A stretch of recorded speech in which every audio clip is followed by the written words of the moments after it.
যাতে অন্তত, কারণ তার তো আসলে চাওয়া পাওয়ার কিছু নেই।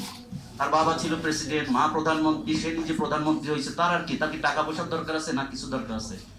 আমার এখানে সাংবাদিক মিডিয়া বাইরে আসছে, এখানে দেশের গণ্যমান্য ব্যক্তিবর্গ আছে, আমার সবার মাধ্যমে একটা আবেদন থাকবে, অন্তত একটা কিছু উনি করে যাক, একটা এক্সাম্পল সেট করে যাক, যাতে বলতে পারে না সরকারের থেকে আমার নিজের স্বার্থবাদ দিয়ে আমি অন্তত সংস্কারের বিষয়ে, বিচারের বিষয়ে দেশের জন্য কাজ করছি।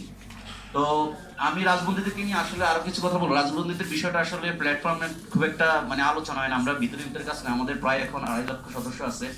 আমাদের জেলা পর্যায়ে, থানা পর্যায়ে, বিভাগ পর্যায়ে আমাদের কমিটি অনেকগুলো হয়েছে।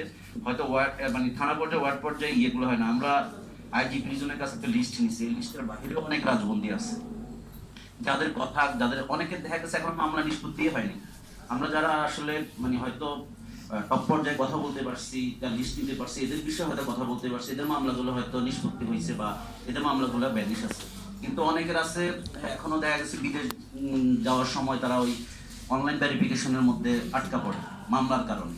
তো এগুলা নিয়ে আমরা বিগত সরকার, আসলে অন্তর্বর্তী সরকারকে কি বলবো, অন্তর্বর্তী সরকারের সময় তো দেখতাম যে সব মানে যার যেই দাবি দেওয়া সব দেখতাম রাস্তায়, এখানে এখন মনে হয় কারো দাবি দেওয়া নেই।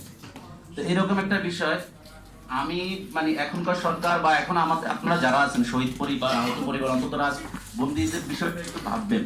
কারণ যারা রাজবন্দী হচ্ছে এরা আসলে অন্ধকার কুঠিরের ভিতরে কেউ আসলে বুঝতে পারে কি নিদারুণ যন্ত্রণা এরা ভোগ করছে। বড় রাজনীতিবিদরা তারা হয়তো বলতে পারে, তারা হয়তো নিজের ইয়েটা পারে, তাদেরকে মানুষ চেনে, তাদের একটা সমস্যা হলে তাদের একটা প্রবলেম সলিউশন করতে পারে। কিন্তু যারা ছোট ছোট ধরেন ছাত্র সংগঠনে ছিল বা ইয়ে ছিল, এরাই কিন্তু বেশি ভুক্তভোগী, কারণ মাঠে এরা থাকে। বড় নেতারা তো জাস্ট হচ্ছে আপনার অর্ডার করে, মাঠে কিন্তু থাকে হচ্ছে কর্মীরা। তো আমি আপনাদের মাধ্যমে বলবো অন্তত রাজবন্দীদের বিষয়টা আসলে একটু বলবেন। যদিও আমরা ইশাক সাহেবের সাথে আমাদের কথা হয়েছে, উনি এখানে থাকলে হয়তো সরাসরি বিষয়টা আমি বলতে পারতাম।